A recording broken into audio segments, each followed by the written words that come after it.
Hi, my name is Gary Davis. I'm with Autodesk Media and Entertainment Division, and we're here at the BOXX booth at SIGGRAPH 2013 taking a look at, I'm going to refer to my cheat sheet here, this is the 8980 Extreme Workstation.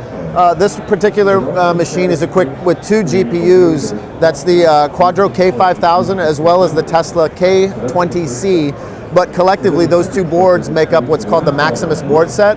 So within the machine itself, we've got two Xeon processors each that are 8 cores, hyper-threaded out, and you can see that with hyper-threading, that actually equates to 32 threads.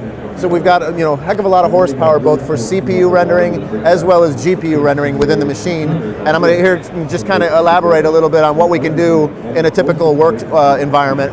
We're also going to be highlighting two different machines that are sort of off camera right now that are Render Pros, and those are a little bit of a different form factor. They're made for artists to have whether they're in the facility or in a machine room. So I don't know if you can get that or if we can insert. So the blinky lights over there that you're looking at right now are the two Render Pros that I'm actually rendering on in the background. So as we talk, I'll kind of elaborate on how that's all going down. So I'm here in 3ds Max 2014. And what we've got is a scene from a short film called Gwen and Dave. This is our hero monster Dave. He's actually a monster, but he's a good guy. So this is a scene that was put together again using 3ds Max right out of the box, no plugins or anything. And this was assembled using the Mental Ray rendering engine. So if I bring up the Mental Ray rendering engine, we've got lots of different options for doing CPU rendering. But one of the things that I'm actually doing to take advantage, a little bit different, is new to this release of Max 2014, we added the ability to do what are called Mental Ray strings. So if you notice right in here, I've added a couple of command lines that actually, it's not quite a hack or anything like that, but we expose the ability for the artist to do a couple of command lines, and that accesses different frame buffers within the rendering engine. Okay. So what I'm going to do right now is actually just go ahead and hit the render button. This is actually the last render that I just did, but it's loading our scene onto the CPUs, and this is a standard Mental Ray render that's happening. But like I said, I've actually given a few little command lines in addition to using all the CPUs in this computer, I'm using both GPUs to render what's called the ambient occlusion pass. So that's going to be a hardware version of ambient occlusion in addition to software ray tracing happening at the same time. So here you can see I've got all 32 threads of the computer just pegged at 100%. So I'm really maximizing the use of both the CPU and the GPU of this machine. And this rendering will take about a minute, so I'll kind of come back to this in a second.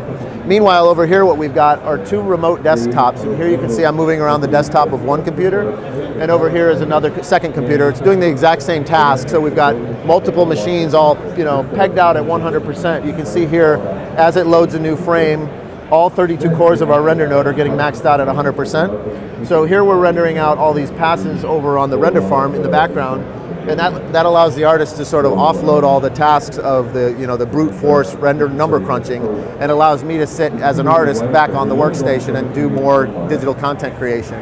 And whether or not if I want to go home for lunch or go home for the night or something like that, it's as easy as just coming through and launching what we call Backburner Server.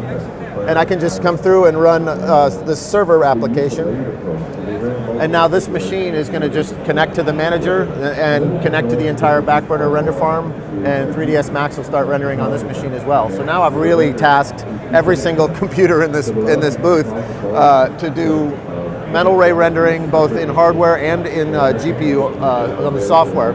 So we've got hardware rendering, we've got software rendering, maximizing every single thread, every single video card, everything happening in the booth at the same time.